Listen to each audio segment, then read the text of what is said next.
কি হয়েছে? হ্যাঁ, কি হয়েছে মার? এই দীপু বাবা, কি হয়েছে মা? ওই তোর মা একটু উত্তেজিত হয়ে অসুস্থ হয়ে পড়ছিল আর কি। আবার কি নিয়ে উত্তেজিত হয়েছে? বাসা কোনো প্রবলেম হয়েছে? না, ওই বৌমার কাছে কি যেন শুনছে, শুনে আর কি উত্তেজিত হয়েছিল। কি হয়েছে আব্বা বলো?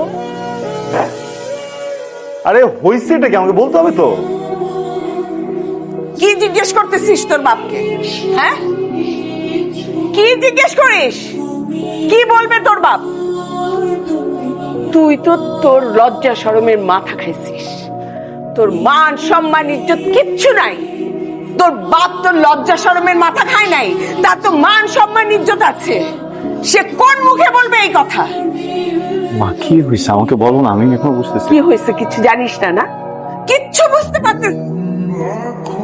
কোথাকার জিজ্ঞাসা কর তোর বউকে, জিজ্ঞাসা কর সে কি বলছে আমাকে। এই মেয়ে, এই মেয়ে, এদিকে বের হও, বার হয়ে আসো। এখন কেন ঘরের মধ্যে বসে আছো? বের হয়ে বলো তোমার স্বামীকে তুমি কি বলছো আমাকে, বলো এখন। একটা রাস্তার মেয়েকে আমাদের বাসায় এনে বলছো যে এটা হচ্ছে তোমাদের বৌমা।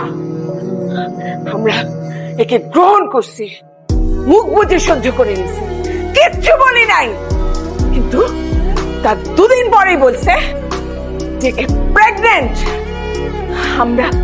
আমরা সেটাও মেনে নিছি, কিচ্ছু বলি নাই। আর এখন এই মেয়ে বলতেছে ওর পেটে যে বাচ্চা, তার বাপ আমার ছেলে না। তো প্রবলেম কোথায় বলো? হ্যাঁ, আমি মেয়েকে বিয়ে করে বাসায় আনছি। প্লিজ কথা বলতে দেয়। খারাপ তো কোনো কিছু করিনি, খারাপ কিছু করছে? হ্যাঁ, she is my wife, she is my legal wife. হ্যাঁ, সে প্রেগনেন্ট, তো তার পেটের বাচ্চাটাও আমার না। তো এখন কি করবো বলো আমাকে? আমি তো মেনে নিচ্ছি, সংসারটা তো আমি করতেছি মা, তুমি তো সংসার করতেছো না। বিয়েটা তো আমি করছি মা, ও তো আমার ওয়াইফ, তোমার ওয়াইফ না। আমার যদি প্রবলেম না থাকে তোমাদের কি প্রবলেম বলো? ওয়েট দোস্ত, মা ফাইন, আমি এক্ষুনি মেয়েকে ডিভোর্স দিয়ে দেবো। আমি এখন উনাকে ডিভোর্স দিয়ে বাড়ি থেকে বের করে দিব। তুমি আমাকে একটা কথা সিগনেচার দিয়ে দাও যে তুমি আমার জন্য যে মেয়ে পছন্দ করে আনবা সেই মেয়ে কখনো কোনো সম্পর্কে ছিল না, কোনো কানেকশনে ছিল না, বলতে পারবা? হ্যাঁ, আনপ্রেডিক্টেবল পৃথিবী এইটা, কোথায় কি হচ্ছে কেউ জানে না। অ্যাটলিস্ট আমি জানি আমার ওয়াইফের সাথে কি কি হয়েছে। আমার তো প্রবলেম নাই। তাহলে তো কোনো প্রবলেমই নাই, দুনিয়াতে কোনো সমস্যা নাই, কোনো সমস্যা নাই। হ্যাঁ, মাথা ঠান্ডা করেন। এই তুমি আমার কথা বলছো কেন? হ্যাঁ, তুমি কোথা থেকে আসছো? এই যে আমাদের পারিবারিক সমস্যা আমরা নিজেরা ঠিক করবো, তুমি এখানে ঢুকছো কেন? যাও তুমি, কেন বেরো আমার বাসা থেকে, যাও। ওয়েট, কেন যাবে? তো কোথাও যাবে না, বলো আমাকেও কেন যাবে? আবির দেখ, আমার মনে হয় এটা আমাদের পারিবারিক একটা সমস্যা। তো আমরা পরিবারের সবাই মিলে বসে এটা আমরা আলোচনা করি। ইউ স্টিল থিঙ্ক এটা আমাদের পরিবারের সমস্যা? এই বিষয়টা তো পারিবারিক নাই, এরকম সামাজিক বিষয় হয়ে গেছে। গোটা মহল্লা জানে, এখন এই পুরো বিল্ডিং এর সবাই শুনে ফেলছে।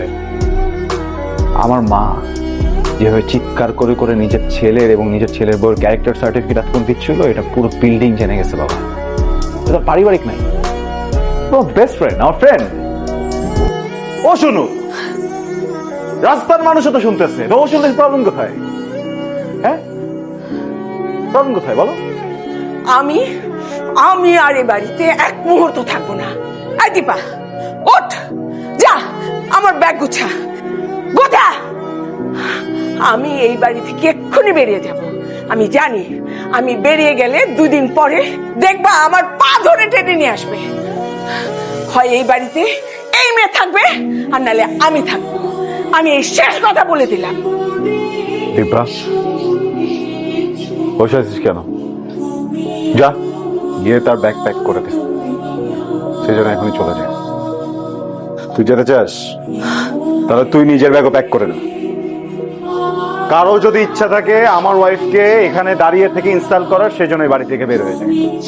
আমার কিচ্ছু যায় আসে না, আমি কখনো যাবো না আনতে। কি বলতেছেন আপনি এগুলো? আপনি একটা নারীর সম্মান বাঁচাতে যে আরেকটা নারীর অসম্মান করতেছেন। সে আপনার মা, আপনি একটা মায়ের সম্মান রক্ষা করতেছেন এভাবে? কি বলতেছেন আপনি এগুলা? পরে কথা। সরি বলেন, সে একজন মেয়ে। আপনি সরি বলেন এখনই, সরি বলেন। আমি আপনাকে সরি বলতে বলছি, সরি বলেন। আপনি যদি এখন সরি না বলেন আমি এই বাড়ি থেকে বের হয়ে যাবো।